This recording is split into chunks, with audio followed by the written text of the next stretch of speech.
ஓம் come கணபதாய நமக. ஓம் நமச்சிவாய நமக. ஓம் நமோ நாராயணாய நமக. அனைவருக்கும் அன்பான வணக்கங்கள். நான் உங்கள் ராஜி.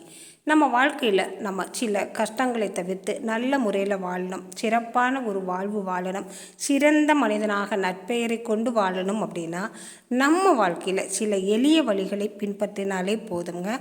அந்த எளிய வழிகளில் ஒரு 5 விஷயத்தை நம்ம பின்பற்றினாலே நிச்சயமாக நல்லதொரு வாழ்வு நமக்கு அமையும்.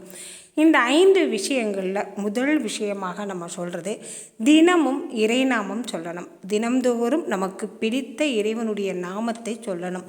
ஒரு 5 முறை, 8 முறை, 10 முறை, உங்களால் எத்தனை முறை சொல்ல முடியுமோ அத்தனை முறை ஒரு இறைநாமத்தை சொல்லி இறைவனை வழிபாடு செய்யணும். நிறைய இறைவன் இருக்கிறார், நிறைய தெய்வங்கள் இருக்குது. உங்களுக்குன்னு பிடித்த, நமக்குன்னு பிடித்த ஒரு இறைவன் நிச்சயமாக இருப்பார்.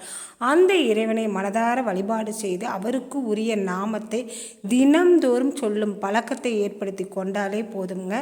இறையருள் எப்போவுமே நம்மை சுற்றி இருக்கும்.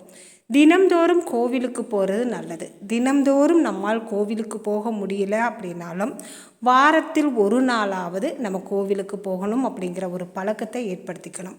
முடிந்தவரை அடுத்தவங்களை பற்றி தேவையில்லாத விமர்சனம் செய்யாமல் இருப்பது ரொம்பவுமே நல்லது. அடுத்தவர்களுடைய வாழ்வையை நம்ம ஆராய்ச்சி பண்ணாமல் நம்ம வாழ்வை மட்டும் நம்ம வாழ்ந்தால் போதுங்க. அவங்க என்ன பண்ணிகிட்ருக்காங்க, இவங்க என்ன பண்ணிகிட்ருக்காங்க, அவங்களுக்கு என்னாச்சு, இவங்களுக்கு என்னாச்சு அப்படிங்கிற அடுத்தவர்களுடைய வாழ்வை நாம் ஆராய்ச்சி செய்யாமல் நம் வாழ்வை மட்டும் நாம் வாழ்ந்தாலே சில பிரச்சனைகள்லேருந்து நம்ம விடுபடலாம். நம்மால் பிறருக்கு உதவி செய்ய முடியலை அப்படின்னாலும் பரவாயில்லை. அதாவது அதை செய்யணும், இதை செய்யணும், தானம் செய்யணும், தர்மம் செய்யணும் அப்படின்னு இந்த மாதிரி வழிகளில் நம்ம இதெல்லாம் செய்யலைனாலும் பரவாயில்லை.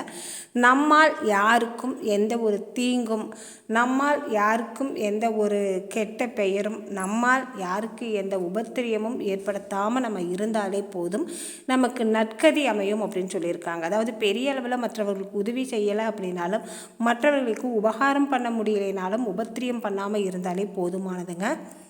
மாதத்தில் ஒரு முறை, 3 மாதத்திற்கு ஒரு முறை அல்லது 6 மாதத்திற்கு ஒரு முறையாவது அன்னதானம் கொடுப்பது நல்லதுங்க.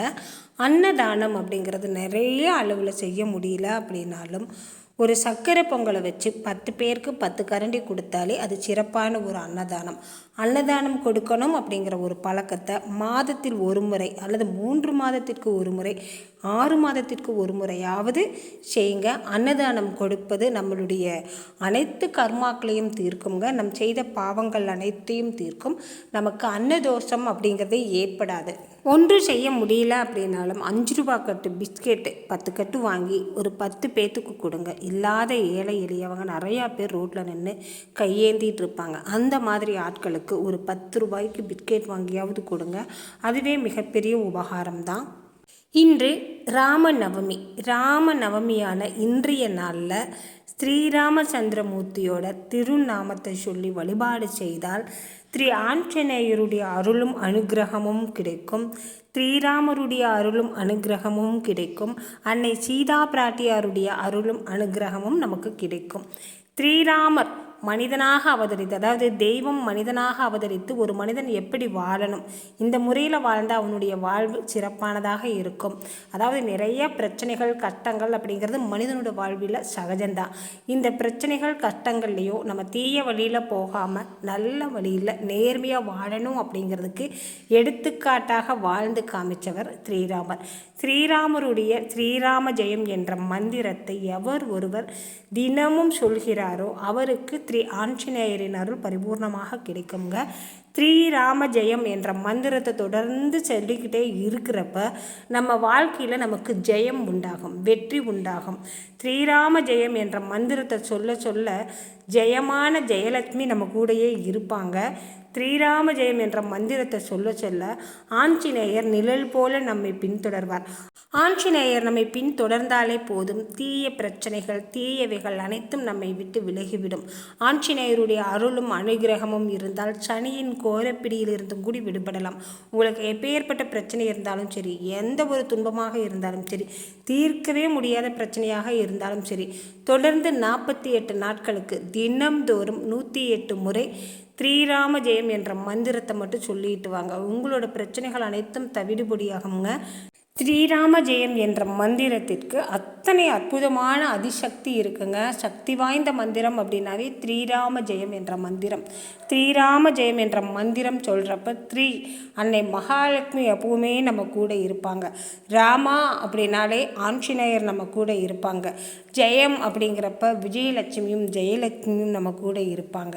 ஸ்ரீராம ஜெயம் என்ற மந்திரம் ஒரு வரி மந்திரத்தை சொன்னால் நம்ம வாழ்க்கையில் நமக்கு சகல விதமான நன்மைகளும் இன்பங்களும் சிறப்பான வாழ்வும் அமையுங்க. இதில் எந்த விதமான மாற்று கருத்தும் கிடையாது. இந்த மந்திரத்தை தினம்தோறும் சொல்லணும் அப்படின்னு நினைக்கிறவங்க எப்படி சொல்லலாம்? ஒரு நோட் எடுத்து வச்சுட்டு தினம்தோறும் ஸ்ரீராம ஜெயம் என்ற மந்திரத்தை 108 முறை எழுதலாம். அல்லது மனதிற்குள் மனனம் செய்யலாம். அல்லது ஒரு டம்ளரில் தண்ணி எடுத்து வச்சுட்டு அந்த தண்ணியை பக்கத்தில் வச்சுட்டு ஸ்ரீராம ஜெயம் என்ற மந்திரத்தை 108 முறை சொல்லிட்டு இந்த தண்ணீர் எடுத்து குடித்தா அவ்வளவு அற்புதமான ஒரு சக்தி நமக்கு கிடைக்கும் அப்படின்னு சொல்லியிருக்காங்க. மந்திரம் உருவேற்றிய இந்த தண்ணீரை குடிக்கிறப்ப முகத்தில் தெய்வக்கலை உண்டாகுங்க. முகத்தில் தேஜஸ் உண்டாகும். முகம் நல்ல ஒரு ஆற்றல் நிறைந்ததாகவும் வசீகரமானதாகவும் இருக்கும். அவ்வளவு அற்புதமானது இந்த மந்திரம். இந்த மந்திரத்தை தினம்தோறும் 108 முறை சொல்லி வழிபாடு செஞ்சுட்டு வந்தால் நிச்சயமாக அனைத்து பிரச்சனைகளுக்கும் ஒரு தீர்வு கிடைக்குங்க. இந்த பதிவு உங்களுக்கு பிடிச்சிருந்தால் மறக்காமல் ஒரு லைக்கோ கமெண்ட்டோ கொடுங்க. உங்கள் நண்பர்களுக்கும் உறவினர்களுக்கும் ஷேர் பண்ணிவிடுங்க. மீண்டும் அடுத்த பதிவில் பார்க்கலாம். நன்றி, வணக்கம்.